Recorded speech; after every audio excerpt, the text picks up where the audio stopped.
Tuloy ang trabaho at walang naantalang major infrastructure flood control project mula dito sa Porac River sa pagdaan ng Bagyong Dante nitong June 3, 2021. Ito ang nasaksihan ng CLTV News Team sa pag-ikot namin sa western portion ng probinsya ng Pampanga kung saan idineklara ang Storm Signal number 2 noong June 2. Walang nagbago sa level at bilis ng daloy ng tubig sa ilog. Ayon kay Engineer Odea Jigs Gregorio Jr., ang Pampanga 2nd Engineering District ng Department of Public Works and Highways, anticipated o napaghandaan nila ang pagtataya ng Weather Bureau na hindi magiging mapaminsala ang Bagyong Dante, kaya tuloy ang mga nakaambang konstruksyon sa mga flood mitigation project sa kanyang distrito. Yung mga proyekto natin sa mga major river system natin, katulad ng Gumain Porac River, yung mga flood control projects po natin, katulad ng mga slope protection works, ay mga ongoing naman po itong mga ito sa kasalukuyan. Sinabi ni Engineer Odea na sa kabila ng pandemya ay naiproseso na nila ang dredging at desiltation sa mga major tributaries ng ilog gaya ng sub-basin sa Pasag-Guagua River. Isa lamang umanong hamon sa kanila ay ang pag-awat sa mga kabalen na may fish pen sa bukana ng water reservoir ng ilog.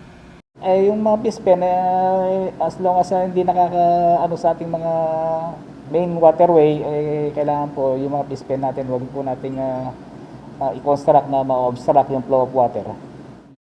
Ang Gumain River ang sumasalo umano sa tubig na mula sa upstream level ng Porac at sa mga bulubundukin sa Zambales, kaya mabilis ang pagragasa ng tubig sa tinaguriang ikalawang distrito ng Pampanga. At ayon sa hydrologist na si Hilton Hernando, Chief ng Pampanga River Basin Flood Forecasting Warning Center, hindi naman umano kasi ito ang napuntirya ni Bagyong Dante sa loob ng 24 oras na hindi man umabot sa 20 millimeters ang naging buhos ng ulan. Actually, mahina lang naman yung Dante. Tapos pangalawa, hindi naman siya nag-direct hit sa Pampanga for that matter. Yung fringe effect lang, yung gilid-gilid lang talaga tumawa. Mas peligroso umano ang bagyo kung ang malaking diameter nito na nagdadala ng malaking volume ng ulan ay tumama sa bundok o sa gawing northern part ng Central Luzon. Itong nangyari natin sa Dante, yung epekto ng ulan, nandito lang sa south of the basin. No? Ang mabigat kung ang bagyo dumaan sa north of the basin kasi magmimula yun sa upstream o baba.